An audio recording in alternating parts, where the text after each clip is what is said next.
रामचंद्र भगवान की जय हो।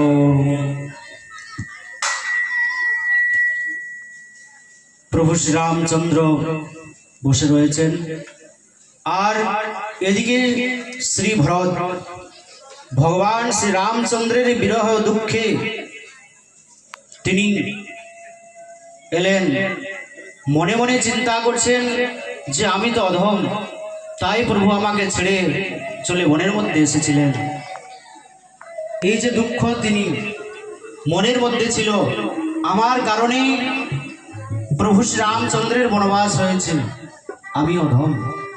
এই যে ভরতের মনের মধ্যে দুঃখ ছিল, এই দুঃখকে শ্রী ভরত মনের মধ্যে ধারণ করতে পারছিল না।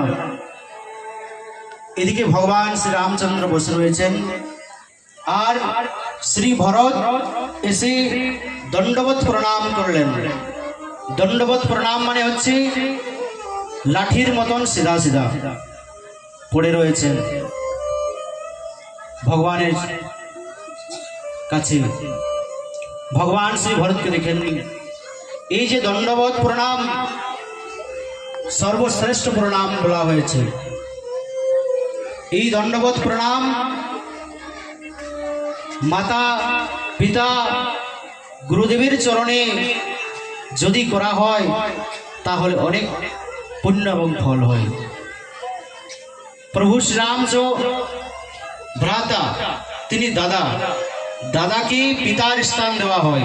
হয়তো যখন পিতা জীবিত থাকে না তখন পিতার কর্ম কে করে? দাদা করে।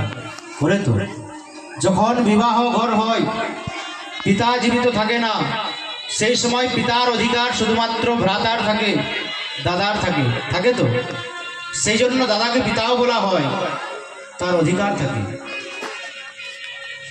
তো মাতা পিতা গুরুদেব এই তিনজনের শ্রীচরণে যদি দণ্ডবত প্রণাম করা হয় তাহলে এর ফল কি হয় শুনে রাখুন।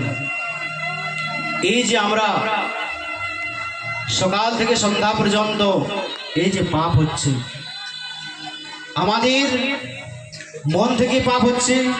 কারো প্রতি যদি হিংসা করছি তাহলে পাপ হচ্ছে, কোনো জীবের প্রতি যদি হিংসা করছি তাহলে পাপ হচ্ছে।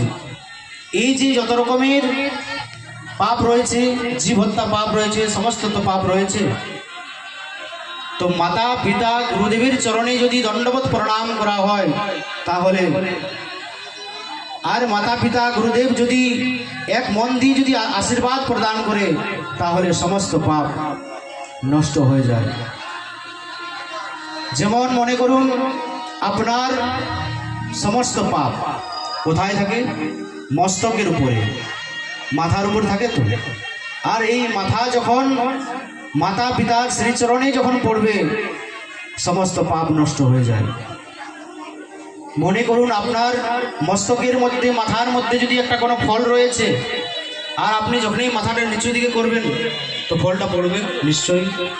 তো এই যে আমাদের সমস্ত পাপ সকল নিচের মধ্যে পড়ে যায়। আর গুরুকে